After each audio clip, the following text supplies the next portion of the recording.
बिस्मिल्लाहिर्रहमानिर्रहीम। So student second year mathematics में हमारी एक्सरसाइज 2.5 जो है बच्चों वो कंटिन्यू है। और एक्सरसाइज 2.5 में बेटा आज हम क्वेश्चन नंबर 13 से स्टार्ट करेंगे। क्वेश्चन नंबर 13 में स्टूडेंट्स आपके पास लिखा हुआ है a line with y intercept. आपके पास एक लाइन है जो कि वाई इंटरसेप्ट के साथ मौजूद है जो equal to 5 units equal to 5 units is perpendicular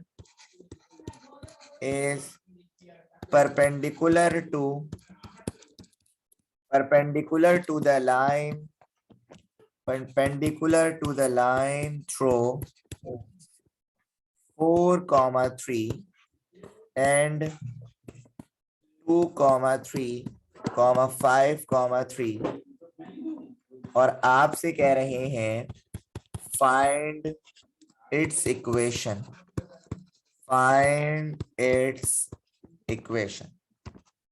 अभी कह रहे हैं आपके पास एक लाइन है जो कि वाई इंटरसेप्ट के साथ आपके पास गिवन है, ठीक है।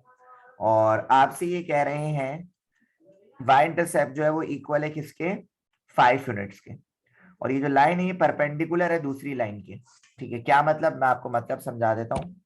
मिसाल के तौर पे स्टूडेंट्स आपके पास एक्स एक्सिस और वाई एक्सिस, ये आपका हो गया स्टूडेंट्स एक्स एक्सिस, ये आपका हो गया वाई एक्सिस, ये एक्स नेगेटिव और ये वाई नेगेटिव, ठीक है। अच्छा, अब आपसे कह रहे हैं कि भाई एक लाइन आपके पास ये जा रही है, ये लाइन 1 है L1, जिसके 2 पॉइंट्स 2 कोऑर्डिनेट्स आपके पास गिवन है। पहला कोऑर्डिनेट है 4,3, ठीक है। अच्छा 4,-3 है, मैं भी यहाँ पे लिख देता हूँ 4,-3। मैं इसको थोड़ा सा सही से करके लिख देता हूँ यहाँ पे 4,-3। और दूसरा कोऑर्डिनेट यानी बी दिया हुआ है कितना आपके पास 2/3, 5/3, सही है। तो L1 के जो कोऑर्डिनेट्स आपके पास हैं वो गिवन है। अच्छा, उसके बाद कह रहे हैं ये एक L2 है जो परपेंडिकुलर मतलब इस लाइन को कट कर रहा है इस तरह। ये एक और लाइन है भाई जो कि है L2, ये L1 थी और ये L2 है। और इसमें कह रहे हैं y इंटरसेप्ट यानी b इक्वल है 5 के। बस ये डाटा गिवन है आपके पास और आपसे कह रहे हैं भाई इक्वेशन निकालें आप। तो निकाल लेते हैं, कोई इसमें मसले वाली बात नहीं है स्टूडेंट्स। सबसे पहले आपने क्या करना है, आपने लिखना है लेट, आपने यहाँ पे लिखना है students let the slope of given line L1। L1 का आपको स्लोप आसानी से आप निकाल सकते हैं स्टूडेंट्स। क्यों आसानी से निकाल सकते हैं, क्योंकि सर दोनों पॉइंट्स मौजूद हैं। दोनों क्या मौजूद है बेटा, पॉइंट मौजूद है, सही है। तो बेटा जी आपने यहाँ पे लिखा स्लोप का फॉर्मूला जो कि है y2 - y1 upon x2 - x1। तो ये x1 y1 होगा और ये x2 y2 होगा, ठीक है। और यहाँ पे आपने वैल्यूज को पुट कर दिया, तो ये हो जाएगा 5/3 + 3 डिवाइडेड बाय 2/3 माइनस का 4। अब इसके नीचे भी कुछ नहीं है 1, इसके नीचे भी कुछ नहीं है, तो क्रॉस मल्टीप्लाई करके क्या करोगे, एलसीएम करोगे। तो ये हो जाएगा students m1 equal to 5 + 9/3 divided by 2 - 12/3। तो 3 से 3 क्या होगा, कैंसिल, और ये हो जाएगा 14/-10। 2 5 2 7। तो बेटा m1 यानी स्लोप 1 आ गया आपके पास -7/5। अब क्योंकि स्लोप निकालने, एक स्लोप जब निकल जाता है तो दूसरा स्लोप आप बहुत आसानी से निकाल सकते हैं। सर क्यों, क्योंकि लाइंस जो है वो परपेंडिकुलर है, और जब लाइंस परपेंडिकुलर होती हैं तो सर हमें इक्वेशन पता है, ठीक है। तो मैंने यहाँ पे लिखा let the slope of required line L2 जो कि इक्वल है M2।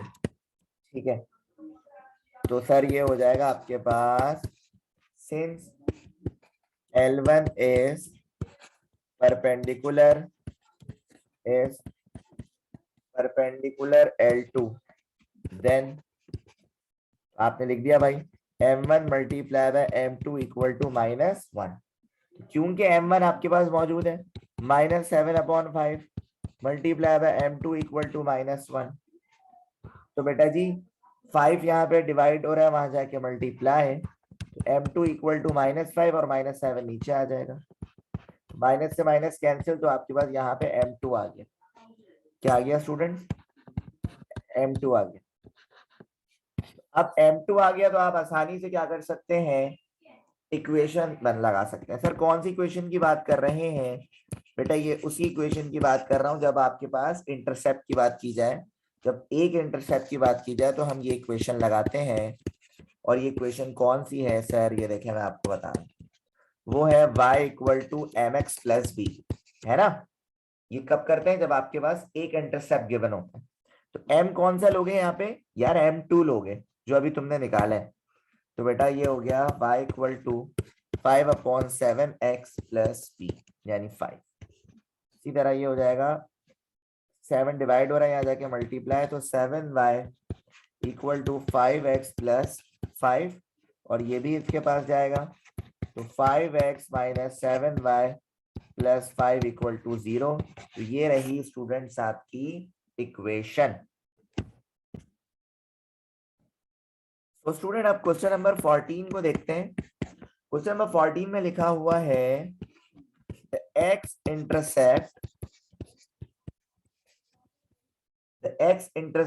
of a line is the reciprocal of its y intercept। और आपसे कह रहे हैं the line passes through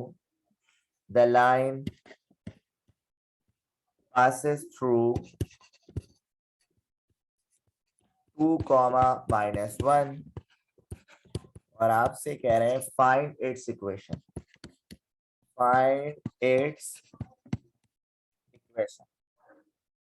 अब देखो भाई, एक तो आपके पास दिया हुआ है एक्स इंटरसेप्ट।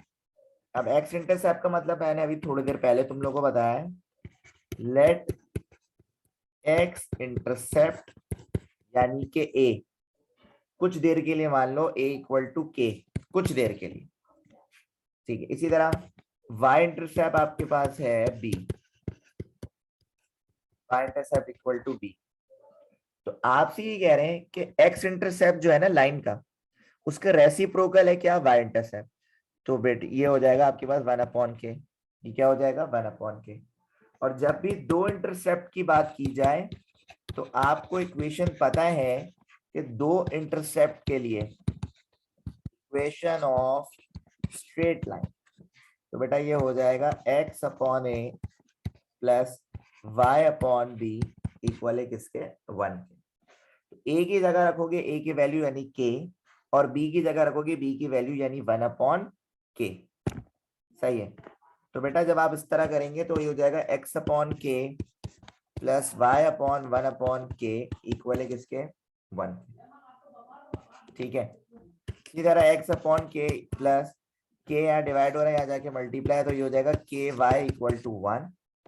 और बेटा इसके नीचे कुछ नहीं है तो 1 आप क्रॉस मल्टीप्लाई देंगे LCM, x plus k square y/k equal to 1, k divide हो रहा है, यहाँ जाके मल्टीप्लाई, तो x plus k square y equal to k। कुछ देर के लिए मान लें स्टूडेंट्स इसको इक्वेशन 1। ठीक है। अब हम सवाल के दूसरे हिस्से की तरफ चलते हैं। लिखा हुआ है लाइन पासेस थ्रू, वो जो लाइन है स्टूडेंट्स वो पास कर रही है इन पॉइंट से x और y से। तो आप क्या करोगे बेटा, x और y की जगह ये पॉइंट्स को पास करा दोगे। तो आपने यहाँ पे लिखा since line passes through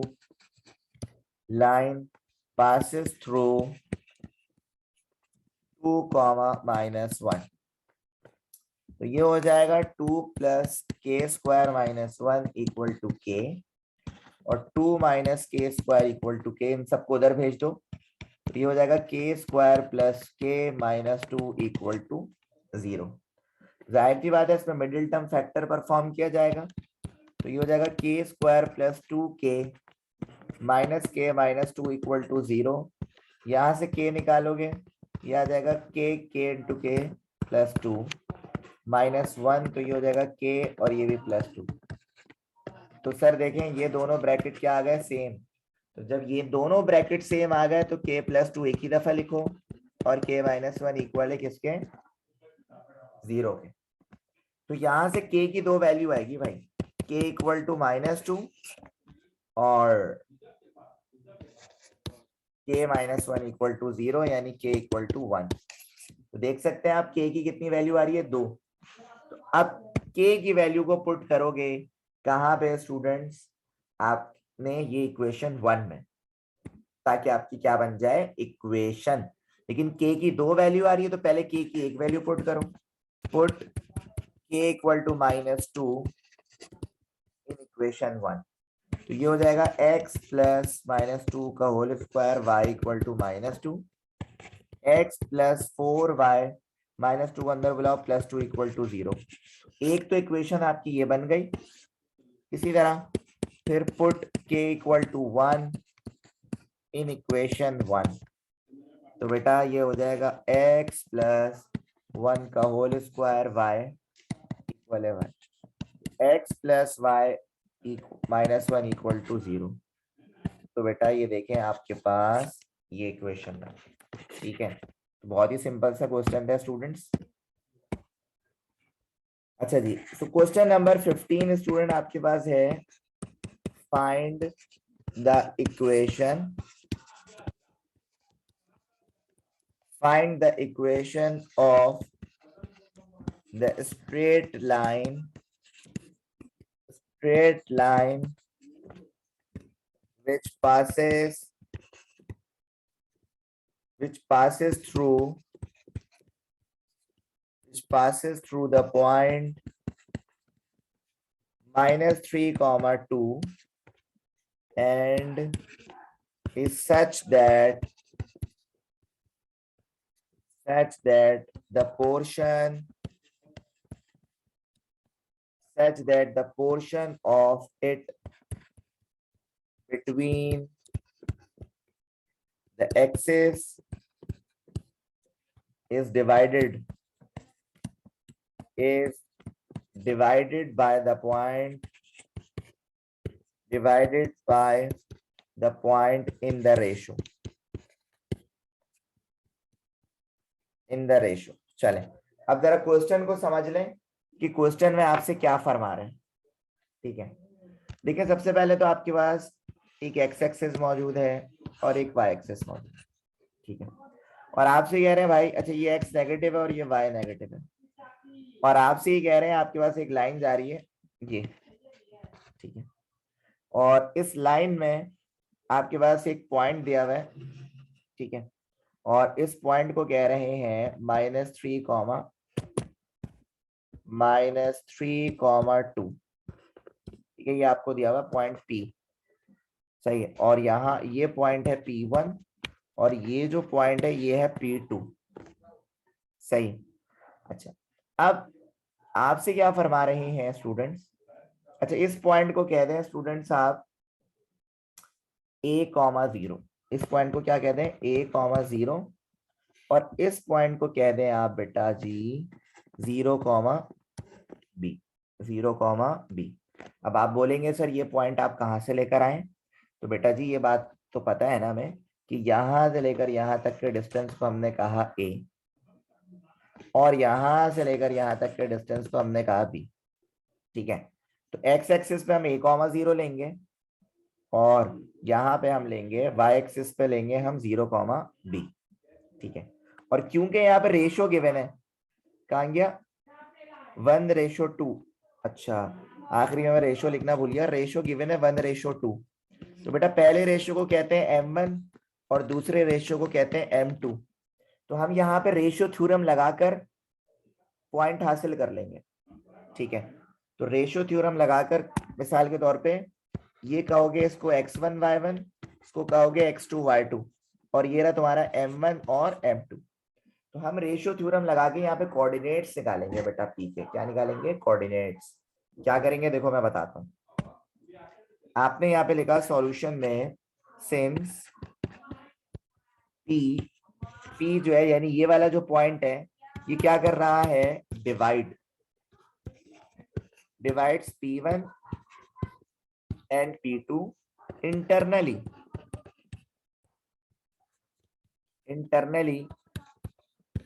in the ratio 1:2। ठीक है, 2.4 वाला सवाल है ये रेशियो की तरह। तो आपने कहा यार रेशियो थ्योरम लगाते हैं, आपने यहाँ पे लिखा कोऑर्डिनेट्स ऑफ P, आपने लिखा कोऑर्डिनेट्स ऑफ P। तो बेटा ये आपके पास कुछ इस तरह है m1x2 प्लस m2x1, और ये आ गया m1 प्लस m2। इसी तरह m1y2 plus m2y1 divided by m1 plus m2। और आपने क्या करनी है? वैल्यूज को पुट करना। 1 multiply by 0 plus 2 multiply by a divided by 1 plus 2 comma 1 plus 2 1 multiply by b plus 2 multiply by 0। तो बेटा जब आप इन सबको सॉल्व कर लोगे तो ये आ जाएगा 2a/3 कॉमा b/3। अब ये जो कोऑर्डिनेट्स आपके पास आए हैं बेटा इनको आप इक्वल कर दो, इक्वेट कर दो किससे? ये वाले कोऑर्डिनेट से, मतलब इससे -3,2 से। ठीक है, इससे फायदा आपके पास क्या होगा ये भी पता लग जाएगा अभी आपको। आपने लिखा but coordinates of P are -3,2। तो आपने पहले ये कोऑर्डिनेट्स उठाए, इनको इक्वल कर दिया इसके 2a/3 b/3 इक्वल है -3,2। जब इक्वेट करोगे बेटा पहला पहले से होगा दूसरा दूसरे से, ये हो जाएगा 2a/3 इक्वल टू -3 और b/3 इक्वल टू 2। तो ये हो जाएगा 2a इक्वल टू -9 और a इक्वल टू -9/2। तो बेटा ये a और b क्या आ गया तुम्हारे पास? सर ये आ गए मेरे पास इंटरसेप्ट। 3 डिवाइड हो रहा है, यहाँ जाके मल्टीप्लाई। तो ये a और b क्या आ गए? इंटरसेप्ट। तो बेटा जब दो इंटरसेप्ट आपके पास आ जाएं तो इक्वेशन निकालना कोई मुश्किल नहीं होता। तो 2 इंटरसेप्ट के लिए आपके पास इक्वेशन है x/a plus y/b equal to 1। x/-9/2 plus y/6 equal to 1। 2 divide हो रहा है बेटा, यहाँ के मल्टीप्लाई, मतलब 2x/-9 plus y/b equal to 1। b नहीं सॉरी 6, ये क्या है 6। ठीक है, अच्छा अब क्या होगा? एलसीएम होगा और क्या सर? क्रॉस मल्टीप्लाई करेंगे, एलसीएम लेंगे। तो ये हो जाएगा 6 2 12x minus 9y/9 6 54 equal to 1। ऊपर से आप निकाल लें कॉमन, तो ये आ जाएगा आपके पास 4x, ठीक है, और माइनस का, अच्छा 4 के टेबल, अच्छा 3 के टेबल में 3 3 था, हाँ, कौन हो जाएगा 54 इक्वल टू 1। 3 1 3 3 18 हो जाएगा। ठीक है, तो ये हो जाएगा 4x minus 3y equal to 18 divide हो रहा है वहां जाके मल्टीप्लाई। तो बेटा ये आ गया 4x minus 3y minus 18 equal to 0। ये बन गई आपकी इक्वेशन ऑफ स्ट्रेट लाइन। ठीक है, तो स्टूडेंट्स आज हमने 3 क्वेश्चंस परफॉर्म करे, क्वेश्चन 13, 14 और 15। तो आज का लेक्चर हम इधर तक ही रखेंगे।